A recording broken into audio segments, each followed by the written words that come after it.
Sabog ba? Dito po kami sa taas ng bundok. Kami po ay kumain dito sa taas ng bundok. Habang nanonood ng mga scenery sa bundok. Taas ng bundok. Yan. Yan mga kinain namin. Patapos na kami kumain.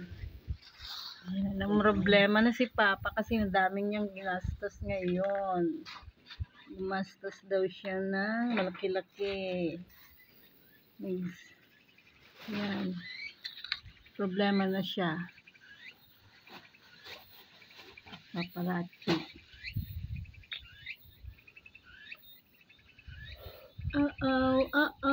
Ang ganda talaga dito, Papa, no? Ang ganda dito, no, Papa?